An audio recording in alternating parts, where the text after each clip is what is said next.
नमस्कार, मैं हूं प्रवीण दुबे। स्वागत है आपका न्यूज 18 के बेहद खास और बेहद लोकप्रिय कार्यक्रम कहता है वोटर में। इस समय सारी सियासत का जो केंद्र है वो ग्वालियर चंबल बना हुआ है। सबसे ज्यादा विधानसभा सीटें वहीं से हैं, 16 विधानसभा सीटें वहीं से आ रही, 27 में से, यानी ग्वालियर चंबल जीतो और एमपी जीतो। ग्वालियर चंबल तय कर देगा कि आने वाले वक्त में क्या शिवराज जी कंटिन्यू करेंगे या फिर सरकार बदल जाएगी, क्योंकि सब कुछ होगा वहीं से होगा, वहां का वोटर तय करेगा। लिहाजा आज हम बात करेंगे अंबा विधानसभा सीट की। बहुत चर्चित विधानसभा सीट है। पिछले चुनाव में बीजेपी तीसरे स्थान पर पहुंच गई थी वहां पर। इस बार जो कमलेश जी हैं वो पहुंच गए हैं वहां बीजेपी में, और अब बीजेपी से लड़ेंगे वो चुनाव। तो क्या होगा, ये पूरा मसला जो है ये देखने का दिलचस्प होगा, क्योंकि वो सीट नरेंद्र सिंह तोमर के प्रभाव वाली कहलाती है। अधिक से अधिक वोटर हम लेने की कोशिश करेंगे कि अंबा का वोटर क्या कहता है, क्या उसके मन में चल रहा है, इस बदलाव को उसने कितना आत्मसात किया, क्योंकि फाइनल जजमेंट जो है रिजल्ट के वक्त वही सुनाएगा, वही तय करेगा प्रत्याशियों का भविष्य। सबसे पहले जो दो खास मेहमान हमारे साथ जुड़े हुए उनका परिचय मैं आपसे करा दूं। हमारे साथ है गजेंद्र सिंह तोमर, ये पूर्व प्रदेश कार्यकारिणी सदस्य हैं, बीजेपी का प्रतिनिधित्व करते हैं। गजेंद्र जी का बहुत स्वागत है। और दूसरे हैं राम पांडे, ये प्रवक्ता हैं कांग्रेस के। राम जी का भी स्वागत है। तो शुरुआत करते हैं पहले वोटर के साथ। क्या कहता है वोटर, सुनिए। हमारा ये सवाल यहाँ का है, जो अंबा विधानसभा है, जो कई वर्षों से हम जब देखा, जब से हम जन्म लिया यहाँ, तब से लेकर अभी तक यहाँ केवल आरक्षित सीट है, केवल हरिजन ही लड़ सकते हैं यहाँ। क्या सवर्णों को यहाँ मौका नहीं मिलेगा चुनाव लड़ने के लिए?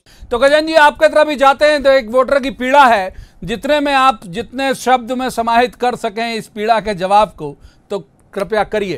पहले 3 बार ये सीट वो रिजर्व से नहीं थी। पहले 3 चुनाव जो है सामान्य हुए हैं और 3 चुनाव के बाद रिजर्व हुई है। तो इसलिए अब परसीमन में दिमनी सामान्य हो गई, अंबा रह गई। जब भी परसीमन आगे होगा तो इसका परिवर्तन हो सकता है। ठीक बात है, मैं सहमत हूँ। हर वर्ग को प्रतिनिधित्व मिलना चाहिए। ये सवाल मुझे भी बड़ा बेमानी सा लगा है, मैं बहुत इत्तेफाक इस सवाल के साथ रखता नहीं हूँ। राम पांडे जी, ये जातिगत आधार पर कब तक सियासत चलती रहेगी, कब तक लोगों के मन में ये भाव रहेगा कि हमारा व्यक्ति है इसलिए वोट दो, हमारी जाति का, हमारी कौम का है? कांग्रेस पार्टी जाति और धर्म के नाम पर वोट नहीं मांगती है, इंसानियत के नाम पर वोट मांगती है। और अंबा विधानसभा हो या मध्य प्रदेश की बात हो, 15 साल की सरकार से जनता पीड़ित और प्रताड़ित थी, और जनता ने इस बार बदलाव के लिए वोट दिया, एक प्रगतिशील सरकार के लिए वोट दिया, और जनता बदलाव चाहती थी। उस चुनी हुई जनता को की खरोद फरोख्त कर सरकार गिरा दी गई। और जैसा कि आप सभी जानते हैं, और वहाँ के विधायक हैं कमलेश जाटव जी, जिन्होंने बेंगलोर जाने के पहले एक बार भी नहीं कहा था कि मैं कमलनाथ सरकार से नाराज हूं, बल्कि किसान कर्ज माफी के जो सर्टिफिकेट बंटते हैं किसी ने नहीं की थी, इसीलिए इसको सौदेबाजी कहते हैं। यदि ये सरकार से नाराज होते, कमलनाथ सरकार से, तो किसान कर्ज माफी की ये सर्टिफिकेट नहीं बांटते। और किसान कर्ज माफी हो या सरकार की अन्य योजनाएं, हमेशा समय समय पर ये तारीफ करते रखे हैं। यहाँ तक कि ज्योतिरादित्य सिंधिया जी तक भी कमलनाथ जी की तारीफ करते थे और किसान कर्ज माफी के सर्टिफिकेट बांटते थे, और बीजेपी को कहते थे कि ये खरीद फरोख्त की सरकार है, इनसे बच के रहना। हम दूसरे वोटर का रुख करेंगे, क्योंकि मैं अपने इस प्रोग्राम में हमेशा कहता हूं कि कार्यक्रम जो है वो नेताओं के लिए कम है, वोटर के लिए ज्यादा है। यहाँ नेता कम बोलेंगे, वोटर ज्यादा बोलेगा, क्योंकि वही निर्णायक है फाइनली। तो एक बार फिर रुख करते हैं एक अगले वोटर का, अंबा के हैं, क्या बोल रहे हैं सुनिए। मेरा ये सवाल है कि यहाँ पे लड़का पैदा होते हैं तो लोग वहाँ ज्यादा खुशी मनाते हैं, लड़कियाँ पैदा हो जाती है आदमी ऐसे उदास हो जाता है जैसे इनके माँ बाप खत्म हो गए। ये ऐसा नहीं होना चाहिए। बहुत शानदार सवाल है, मैं इस सवाल के साथ जाऊंगा बिल्कुल, और मैं सैल्यूट करता हूं इस वोटर की जागरूकता को। गजेंद्र जी का रुख कर लेते हैं। गजेंद्र जी, ये माहौल क्यों है भाई, क्यों समानता का भाव वहां बेटे और बेटियों के लिए नहीं है? अक्सर आपकी जो पार्टी के नेता हैं शिवराज जी, वो तो हमेशा कहते हैं कि भाई कोई भेदभाव नहीं। माननीय शिवराज सिंह जी इस अवधारणा को दूर किया है। पहले ये बात थी कि महिलाएं तंबाकू अपने छोर में बांधे रहती थी, जैसी बिटिया जन्म होता था उसके गले में तंबाकू लगा देती थी। ये कांग्रेस जमाने की बात है। लेकिन भारतीय जनता पार्टी शिवराज जी की सरकार आई है, उसके बाद उन्होंने लाडली लक्ष्मी योजना प्रारंभ की है, और आज में प्रसन्नता है कि 30 लाख बेटियां लाडली लक्ष्मी योजना में सम्मिलित हो गई हैं। अब वो अवधारणा समाप्त हो गई। नहीं तो लेकिन ये वोटर कह रहा है, मतलब ये तो आजकल का ये है ये मामला। तो ये वोटर कह रहा है कि भाई अभी भी वहां, मैं आरोप आप पर नहीं लगा रहा हूं, इसे सियासत के भाव में मत लीजिए, आप इस भाव में लीजिए कि आप उस इलाके के रहने वाले हैं, आप इस भाव में लीजिए कि आप एक जिम्मेदार नागरिक हैं। मैं भी वहां रह रहा होता तो मैं जवाब देता कि हाँ, मेरे लिए शर्मिंदगी की वजह है अगर इस तरह का माहौल है तो। अब एक ये बात वहाँ पर लागू हो सकती है जहाँ पर 4 बेटियां हैं, बेटा एक भी नहीं है, तो वहाँ 4 रहती है। ठीक है, पांडे जी का रुख कर लेते हैं। राम पांडे जी, कैसे देखते हैं आप इस सवाल को? बहुत जिम्मेदार और बहुत अच्छा सवाल है इस वोटर का। देखिए, जब देश स्वतंत्र हुआ था तो लड़कों के मामले में लड़कियों का शिक्षा का स्तर बहुत कम था, 2, 5, 10% था। आज लड़कियां लड़कों से ज़्यादा आगे निकल रही हैं और शिक्षा का स्तर दोनों में बराबरी का है। जहां तक कांग्रेस की बात है, पहला राष्ट्रपति, पहला प्रधानमंत्री, पहला लोकसभा अध्यक्ष, पहली IPS जहां भी है, कांग्रेस ने महिलाओं को हमेशा बढ़ावा दिया है। ज्यादातर हमारा प्रयास यही है कि अंबा के लोगों को स्वर देना जरूरी है। हम बिल्कुल परवाह नहीं करते कि उसकी समस्या का निराकरण कांग्रेस करे या बीजेपी करे, मगर इस बात की परवाह जरूर करते हैं कि उसकी समस्या का निराकरण होना चाहिए, क्योंकि वो जिम्मेदार वोटर है। सुनिए। यहाँ लोकल परिवेश में हमारे जो भाई बच्चे हैं वो फिजिकल के हिसाब से फौज में जाते हैं, तो मैं ये चाहता हूँ यहाँ कम से कम एक स्टेडियम हो और खेल के लिए, दौड़ के लिए बच्चों के लिए प्रॉपर एक व्यवस्था बने शासन के द्वारा। तो हमारी यही मांग है शासन से कि ये स्टेडियम, खेल मैदान कब बनेगा आखिर। तो गजन जी, फौजियों का इलाका है आपका, बच्चे फौज में जाते हैं, वो कह रहे हैं स्टेडियम होना चाहिए, तब तो तैयारी कर पाएंगे और देश सेवा कर पाएंगे। स्टेडियम अंबा में निर्माणाधीन है, खजूरी पर स्टेडियम बन रहा है और फौज वालों के लिए सैनिक स्कूल जो है खोलने की घोषणा सरकार ने कर दी है, जो मालनपुर पर जगह मंजूर की गई है। सैनिक स्कूल खुल रहा है फौजियों के लिए। तो ये कब खुलेगा? मतलब इनको क्या जानकारी नहीं है वहाँ के इलाके के लोगों को? आप बता नहीं पाए तो वोट नहीं देंगे, फिर ऐसे महीने पता नहीं चलेगा। तो सैंक्शन हो गया है काम मालनपुर जल्दी चालू होने को, तो उधर प्रचारित तो करिए इन लोगों को, तब तो ये लोग सवाल कर रहे हैं आपसे। आज ये मतलब ये घोषणा हो गई है, इसकी बताएंगे। ठीक है, बताएंगे। वो बहुत संक्षिप्त सा जवाब दे रहे हैं राम पांडे जी। ये आपको सवाल वाजिब लगता है? उस इलाके का जो वोटर है, जो उसे कोई सियासत से लेना देना नहीं, अभी तक आपने देखा होगा एक भी सवाल सियासत से जुड़ा हुआ नहीं था, पहला छोड़ दें तो। जी, उनका जो सवाल है 100% वाजिब है, वहाँ स्टेडियम होना चाहिए। और ग्वालियर चंबल के जो लोग हैं उनके अंदर एक फोर्स के अंदर, आर्मी के अंदर, पुलिस के अंदर सेवा करने का एक जज्बा ज़्यादा है, उसमें भी भिंड मुरैना में ये सर्वाधिक है। तो अंबा में स्टेडियम होना चाहिए। जैसा कि मेरे मित्र ने कहा, घोषणा कर दी गई है। बीजेपी घोषणा करती है लेकिन बजट पास नहीं करती, टेंडर प्रक्रिया का पालन नहीं करती है, कॉन्ट्रैक्टर को फाइनल नहीं करती है। जब तक टेंडर नहीं डलेंगे, बजट नहीं होगा, कॉन्ट्रैक्टर नहीं होगा, तो ऐसी घोषणाओं करने का क्या मतलब है? अच्छा, जमीन पर काम होना चाहिए। सरकार में अंबा के लिए क्या किया? आज अंबा पे ही बात करेंगे क्योंकि ये शो वहां के लिए केंद्रित है, उन लोगों के लिए समर्पित है। आपने क्या किया 15 मिनट? आप ही खुलवा देते वहां सैनिक स्कूल? जी, हमने अंबा के स्टेडियम, जी 15, ये लोग तो कहते हैं हमने 70 साल में भी कुछ नहीं किया, तो इनको तो 15 महीने की बात समझ में नहीं आएगी। 4 महीने आचार संहिता लोकसभा चुनाव में चले गए थे, हमारे पास 9-10 महीने थे। 9-10 महीने में क्या किया जा सकता है, ये भारतीय जनता पार्टी कभी सोच भी नहीं सकती। और जो कर्ज माफी किया था वो केवल अंबा में नहीं था, वो पूरे प्रदेश के अंदर था। जो युवाओं को रोजगार के लिए प्रोग्राम किए जा रहे थे, उद्योगपतियों को लाया जा रहा था, उनसे चर्चा की जा रही थी, तो वहां के लोगों को भी रोजगार मिलता। 28,000 जो कन्याओं को शादी का पैसा मिलता था उसको 51,000 किया गया था, वो वहां के लोगों को भी मिलता। रजिस्ट्री का जो पैसा था, रजिस्ट्री का जो, अभी आप शांत रहिए, मुझे बोलने दीजिए। रजिस्ट्री को जो परिवार में ट्रांसफर होती थी उसमें पूरा रजिस्ट्री खर्चा आता था, अब वो फ्री में होता है। इस तरह की सैकड़ों काम किए थे। गौशालाएं, 1000 गौशालाएं बनाने का काम किया, या तो ज्यादातर कंप्लीट हो चुकी या निर्माणाधीन है। ये केवल गौशाला की बात करते हैं, अंबा में भी गौशालाएं बनी हुई है, अंबा में भी गौशालाएं बनी हुई है। सब जगह काम के लिए हम दिन में कई बार शो करते हैं, डिबेट का शो कई बार होता है। आज का केंद्रित है अंबा पर, और अंबा के लोगों पर केंद्रित नहीं रखेंगे तो वहां के लोगों के साथ अन्याय होगा, उन पर ही समर्पित है। शो में दोबारा दोहराता हूं। एक और वोटर का रुख करते हैं, सुनते हैं क्या कह रहे हैं वहां के वोटर। हाँ, मेरा सवाल ये है, हमारे क्षेत्र में बेरोजगारी की समस्या सबसे ज्यादा है।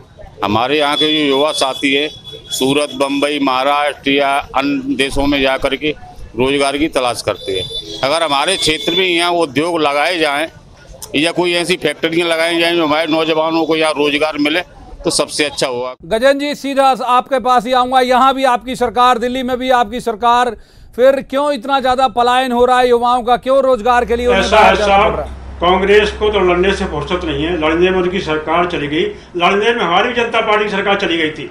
तो उनको क्यों दुख होता है? 200 रुपये लगाते रोजगार पे बात कीजिए, लड़ते रोजगार पे बात कीजिए, हाँ, कांग्रेस की बात बाद में कर लेंगे। लड़ते रोजगार के बारे में बोलिए, उस पे ही आ रहा हूं रोजगार के मैं। बारे में सवाल किया है, रोजगार अरे के बारे में उस पे आ रहा हूं, आप सुनिए तो उस पे ही आ रहा हूं। रोजगार के बारे में बोलिए, कांग्रेस के बारे में तो बात तसल्ली आप जी, करेंगे। रोजगार के बारे में बोलिए। कांग्रेस आपसे लड़ रही है, भाई, लड़ने रोजगार में के उनकी बारे में सरकार बोलिए, चली गई। कांग्रेस कर रही है, रोजगार के बोलिए। बारे में विकास पथ एक्सप्रेस वे बन रहा है, उस पर रोजगारी तो है उस पे। जी जी जी, वो कमलनाथ जी रोजगारी ने काम शुरू कर दिया था उसका। कमलनाथ ने पेंड बना दिया, काम शुरू कर दिया था। कमलनाथ उसको पेंड में डाल दिया था। उन्होंने आगे बोलिए, जनता को पता है 3 बार आप नाम बदल चुके हैं। बजट कितना दिया है, बजट कितना दिया है, कॉन्ट्रैक्टर कौन है? कमलनाथ ने भिंड जिले को छोड़ दिया था। क्यों छोड़ दिया था? भारतीय जनता पार्टी ने जोड़ आया था, अब जोड़ा उसको। कमलनाथ ने छोड़ दिया भिंड जिले को। दुर्भावना थी। गजेंद्र जी, मेरा सवाल ले लीजिए। मेरा ये कहना है केवल, हम तो वोटर पे बात करें, वो जो वोटर की चिंता है, जो उसकी तकलीफ है, वो कह रहा है कि भाई पलायन रुकेगा तब जब आप कुछ उद्योग की शुरुआत वहां कराएंगे, तो बाहर नहीं जाना पड़ेगा। विकास पथ पे जो है, प्रोग्रेस पे है, वहाँ उद्योग धंधे लगाए जाएंगे, मतलब बिल्कुल लगाए जाएंगे। भाई सुन लीजिए, ये जिम्मेदार व्यक्ति हमारे साथ बैठे हुए बीजेपी के जिम्मेदार नेता है। हम एक बार फिर एक और वोटर का रुख कर लेते हैं, समझते हैं कि उसके मन में तकलीफ क्या है। सुनिए। पानी की निकलने की समस्या और ना रोड की व्यवस्था कुछ है नहीं है। कई बार आवेदन दिए, आंदोलन कर लिया, जल सत्याग्रह कर लिए, विधायक साहब को भी कंप्लेंट बताया है और एसडीएम साहब, डीएम, कलेक्टर साहब को भी ज्ञापन दे चुके हैं, पर आज तक कोई समस्या का हल नहीं हो पाया है यहाँ। गजेंद्र जी, अब इस समस्या के लिए मत कहिएगा कतई के भूमि पूजन हो गया या शुरुआत कर दी है, क्योंकि ये वोटर कह रहा है कि विधायक जी को बताया, वो आप विधायक जी आपके हो गए। मुझे वार्ड नंबर बताएं। ये अब वार्ड नंबर हम तत्काल तो नहीं बता पाएंगे, लेकिन मैं इस वोटर का बता देता हूँ। आप तो अगर आपको लगता है कि कहीं भी नहीं है, कौन से वार्ड में समस्या ये समस्या है क्या? बने बाकी कुछ वार्डों में है क्या? वो कह रहे हैं एक समस्या थी, 10 वार्ड में थी, वहाँ विधायक जी गए थे, पार्षद बैठे थे वहाँ पर, जल सत्याग्रह कर रहे थे। उसका उन्होंने विधायक जी जा करके, कमलेश जी भूतपूर्व विधायक, उन्होंने जाकर के मौके पर उसका निराकरण करवाया था। मतलब आप कहीं भी नहीं, आपको लगता है वो गए थे मौके पर, कहीं भी नहीं होगी अब ऐसी समस्या? ये आज का सवाल है। कमलेश जी जाटव वहाँ गए थे, कमलेश जी जाटव गए थे। राम पांडे जी, तो ये क्या वोटर आपको क्या लग रहा है, झूठ बोल रहा है वो? जी आपकी स्क्रीन पर दिखाई दे रहा है और उसके पीछे का रोड दिखाई दे रहा है, जो रोड कम तालाब ज़्यादा नज़र आता है। तो सच्चाई तो सबके सामने है। और जहाँ कमलेश जी की बात कर रहे हैं, ये कमलेश जी कहते थे जब कमलनाथ जी की सरकार थी, उस समय भी इन्होंने आरोप लगाया था कि तुलसी सिलावट जी का भाई दलाली कर रहा है, और तुलसी सिलावट जी के भाई पर जब तक पैसे नहीं पहुंच जाते हैं तब तक तुलसी सिलावट कोई काम नहीं करते हैं। और यही कमलेश जाटव जी तुलसी सिलावट जी के साथ हेलीकॉप्टर में बैठकर बेंगलोर चले गए और दोनों जाकर वहां बिक गए। आपके सामने तोमर जी तालाब दिखाई दिया है, चैनल पर दिखाई दिया है। आप इस बात को छुपा नहीं सकते। 15 साल में आप एक ITI नहीं बना सके, 15 साल में एक गायनेक को अपॉइंट नहीं कर सके। वो बेचारी महिला बोल रही थी एक गायनेक की डॉक्टर नहीं है, 15 साल में एक गायनेक डॉक्टर नहीं रख सके। आप क्या करोगे? 15 साल में बुधनी में कुछ नहीं कर सके। बुधनी की बात करेंगे जब बुधनी में चुनाव होगा। दोनों पॉलिटिकल गेस्ट को रोकूंगा, माफ कीजिए। बुधनी पे बात करेंगे तब जब बुधनी में चुनाव होगा। अभी जैसा हमने कहा भी कि शो का कंसेप्ट ही यही है कि हम उस इलाके के लोगों को स्वर दें। वक्त एक ब्रेक का है, ब्रेक के बाद जब वापस आएंगे तब देखेंगे कि अंबा का जो वोटर है वो और किन किन मसलों पर बात कर रहा है। दोनों मेहमान हमारे साथ जुड़े हुए हैं, और भी कुछ वोटर हम कोशिश करेंगे कि अधिकतर वोटर हम वहां से ले सकें। तो ब्रेक के बाद एक बार फिर आपका स्वागत है। हम आज बात कर रहे हैं अंबा विधानसभा सीट की। क्या कहता है वहां का वोटर, आपको सुनवाएंगे। ब्रेक पे जाने से पहले जो पॉलिटिकल जो गेस्ट हैं उनके बीच भी आपने सुना उनके दावे, उनके प्रति दावे। वोटर कितना कन्विंस होगा ये तय करेगा जब चुनाव होंगे। पहले सुनते हैं एक अगला वोटर क्या कह रहा है। मेरा सवाल यह है कि जो हमारे पास कर्जा था, जो सरकार 2 लाख रुपए का कर्जा था, जो सरकार ने बोला था कि ये कर्जा माफ़ किया जाए, और बैंक वाले हमारे ऊपर नोटिस पर नोटिस भेज रहे हैं, माफ़ नहीं हुआ। क्या करें उसका? ये तो कमिटमेंट आपका था पांडे जी के कर्जा माफ करेंगे। वो कह रहा बैंक वाले लगातार नोटिस लेके भेज रहे हैं, तो वो उस गरीब की क्या गलती है किसान की? जी मैं उस किसान की बात से 100% सहमत हूँ। और इस बात से भी सहमत हूं कि हमारी सरकार ने बोला था 2 लाख तक का कर्जा माफ होगा, तो किया क्यों नहीं? पहले 50,000 तक का माफ किया, फिर 1 लाख तक का माफ किया। 50,000 तक का और 1 लाख तक के किसानों का कर्जा माफ हो चुका था और 2 लाख तक के किसानों का कर्जा माफ करने की बारी थी। तभी हमारे यहां के ग्वालियर के गद्दार 22 लोगों को लेकर बेंगलोर पहुंच गए, और यदि वो बेंगलोर नहीं पहुंचे होते तो अभी तक 2 लाख कर्जा माफ हो गया होता। और यदि उन्होंने बेंगलोर जाकर गद्दारी की है तो क्यों नहीं शिवराज उनका 2 लाख का कर्जा माफ करती है? क्योंकि पिछली सरकारें जो काम करती है, आगे आने वाली सरकारों को वो काम पूरा करना पड़ते हैं। यदि ये काम आपकी गद्दारी के कारण अधूरा रह गया है तो फटाफट वो 2 लाख का कर्जा माफ कीजिए। ये करना चाह रहे थे, ये कह रहे थे कि वोटर को बहुत ज्यादा ताल्लुक नहीं होता कांग्रेस भाजपा से, उसने किसी पार्टी का नाम नहीं लिया। मेरा कहना यह है, पटवा जी ने कर्जा माफ किए थे 1990 में, उन्होंने 1 महीने में सब कर्जा 2008 में भी किसान कर्ज माफी का आपने वादा किया था। 50,000 किसानों का माफ करेंगे, 50,000 रुपया 2008 का कांग्रेस का झूठा, वो अभी तक पूरा नहीं हुआ है। शिवराज जी ने शुरुआत भी नहीं की है। 2008 में कहा था 50,000 रुपया किसानों का कर्जा माफ करेंगे, उसकी शुरुआत तक नहीं की। आपने देखा नहीं, उसमें माफ किया है आपने जी, शुरुआत तक नहीं की। अरे आपको कुछ ध्यान है नहीं है, पता नहीं है शिवराज जी इस बात को मानते हैं कि नहीं किया। अरे आपको कुछ नॉलेज नहीं है, इस बात को शिवराज जी स्वीकार करते हैं नहीं किया हमने। सहकारिता में उन्होंने 2 किस्त जमा कराई थी, कर्जा माफ कर दिया था, आपको जानकारी नहीं? अरे आपको कुछ ज्ञान ही नहीं है, आपको जानकारी स्वीकार करते हैं हमने वादा किया और पूरा नहीं किया। राहुल गांधी ने यह कहा था 10 दिन में कर्जा माफ कर देंगे। राहुल गांधी को मुख्यमंत्री को मुख्यमंत्री पान पकड़ हटा देंगे। कांग्रेस के लोग झूठा है, पहले राहुल गांधी की बात मानते, झूठा है, उनकी पोल खुल गई जनता में, जनता की पोल खुल गई, बात मानते, जनता में पोल खुल गई है। राहुल गांधी की बात मानते तो जीएसटी नहीं होती। राहुल गांधी की बात मानते, किसान आपको माफ नहीं करेगा। नया वोटर क्या कहता है गजन जी, सुनिए। किसान आपको माफ नहीं करेगा, कांग्रेस सुन लीजिए गजन जी वोटर क्या कह रहा है, सुनाइए नया वोटर क्या कह रहा है। यहाँ मेले डॉक्टर है ही नहीं है, और परेशानी मारे परसों आए लौट गए और फिर आए फिर लौटे जा रहे, और इतनी जोर इंजन की बहुत तबीयत खराब है ज्यादा। कहूँ नहीं मुरैना भेज दिया, ग्वालियर भेजो जाए कर दे तो और क्या करते हैं, कुछ नहीं जा कह रहे महिला डॉक्टर यहाँ आ जाए तो बढ़िया रहा है। अब बताइए गजन जी, महिला डॉक्टर नहीं है, वो कह रहे हैं महिला डॉक्टर नहीं होने से महिलाओं को मुश्किल बहुत होती है। भाजपा के जमाने में सिमंगल की बेटी वहाँ महिला डॉक्टर थी, लेकिन कांग्रेस के लोगों ने उसको हटवा दिया। अब नई व्यवस्था बनेगी, महिलाओं की चिंता करेंगे। मतलब ये आपने वहाँ पोस्टिंग ये बड़ा आरोप है राम पांडे जी। अभी कोरसा की डॉक्टर है, वो दोनों जगह काम करते हैं। इन्होंने महिला डॉक्टर पोस्टेड की थी, आपने हटवा दिया, ट्रांसफर करा दिया आपने। 6 महीने से सरकार है, 15 साल पहले थी, और ये बहुत ही शर्म का काम है। हमारी भारतीय महिलाएं, खासकर ग्रामीण महिलाएं पर्दे में रहती हैं और प्रसूति डॉक्टर नहीं है, गायनेकोलॉजिस्ट डॉक्टर नहीं है। बहुत शर्म की बात है, मजबूरी में उन्हें पुरुष डॉक्टर को दिखाना पड़ता होगा। ये इससे ज्यादा शर्म की कोई बात नहीं हो सकती है। अम्बा की पॉपुलेशन अच्छी है। एक वोटर और सुनते हैं क्या कह रहा है, अधिकतम वोटर ले लें, वोटर कहता है, वोटर नाम ही है। एक वोटर और सुनते हैं क्या कह रहा है, सुनिए। सरकार बहुत सारी योजनाएं चला रही है, पर हम किसानों तक वो योजना आज तक नहीं पहुंची हैं, और ऐसी क्या योजना बना रही है सरकार जो हमारे तक पहुंचे। गजन जी बताइए, योजनाएं तो खूब चला दी, आपने पहुंची नहीं। निधि के 6,000 रुपए किसानों के खाते मोदी डाले। अरे आपके इलाके किसान है भाई, मतलब माने ये वोटर हैं। किसान को हरेक को सम्मान निधि के 6,000 रुपए खाते में डाले हैं। गैस सिलेंडर महिलाओं के फ्री भरे जा रहे हैं। किसानों का 0% ब्याज भाजपा ने पुनः चालू किया है। तो ये कैसे, ये पॉलिटिकल आदमी नहीं है, ये माने हमारे सर्वोत्तम संज्ञान के मुताबिक तो ये वोटर हैं और इनोसेंट वोटर हैं, निर्दोष कैसे। 6,000 रुपए पूछिए किसान को, हरेक के खाते में 6,000 PM सम्मान निधि के पहुंचे हैं। अच्छा, तो ये कांग्रेसी तो नहीं है कहीं, मतलब आपको लग रहा है जो वोटर है ये आम वोटर दिख रहे हैं हमको? तो हरेक के खाते में 6,000 रुपए मोदी ने डाले, सबके खाते में डालें भैया। राम पांडे साहब, ये वोटर जो कह रहा है ये कहाँ, ये क्यों झूठ बोल रहा है? फिर 0% ब्याज पे ऋण दे रहे हैं, और किसान की आमदनी 2022 तक भारतीय जनता पार्टी। राम पांडे जी का जवाब ले लेता हूं कि क्या कह रहे हैं राम पांडे जी। वो कह रहे हैं सब किसान के खाते में डाल रहे हैं पैसे लगातार।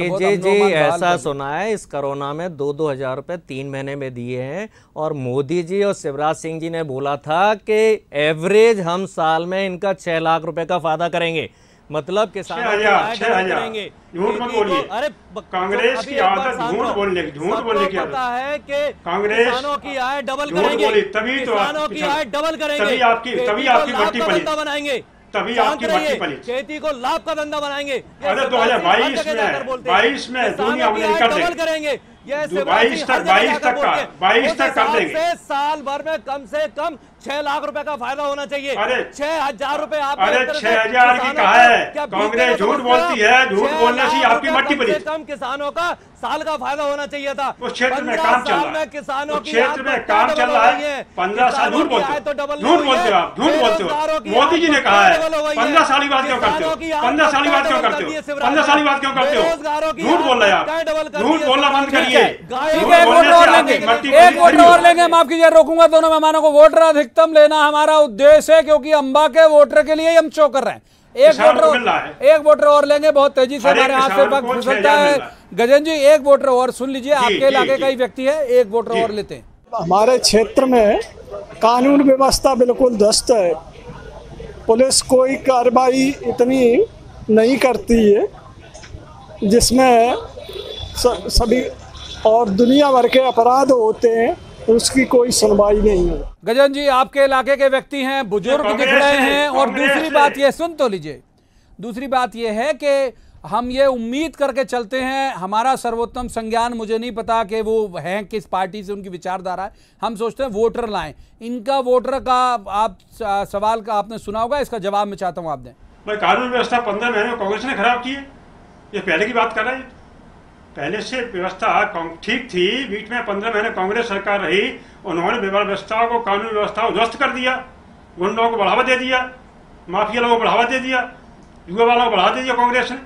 अभी शांति है बहुत ज्यादा वहां अंबा में जी, अभी शांति है। ये वोटर फिर क्यों बोल रहे हैं, आप हर बात को खारिज कर रहे हैं, ये फिर क्यों सवाल कर रहे हैं? व्यक्तिगत कोई उदाहरण बताएं, व्यक्तिगत उदाहरण तो बताएं, कानून व्यवस्था कहाँ पे खराब उसको बताएं, क्या परेशानी है?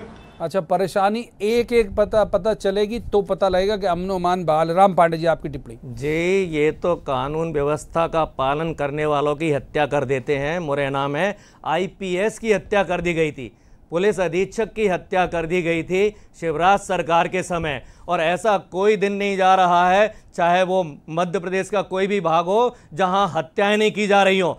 5 हत्याएं की जा रही हैं। टीकमगढ़ में एक ही घर के लोगों की 5 की हत्याएं कर दी गई। ग्वालियर हो, भिंड हो, मुरैना हो, छतरपुर हो, मध्य प्रदेश का ऐसा कोई क्षेत्र नहीं बचा है जहां रोज हत्याएं नहीं की जा रही हो। और जब पुलिस वालों की हत्या की जा रही है, अरे भाई शांत रहो, ये मीडिया को पता है, मध्य प्रदेश की जनता को पता है कि पुलिस अधीक्षक IPS अधिकारी की मुरैना में हत्या कर दी गई थी।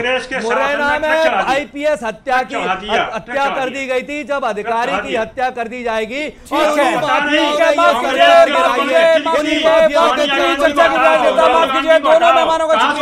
दोनों मेहमानों का शुक्रिया अदा करूंगा, गजेंद्र जी का भी, राम जी का भी, आप सबका बहुत शुक्रिया।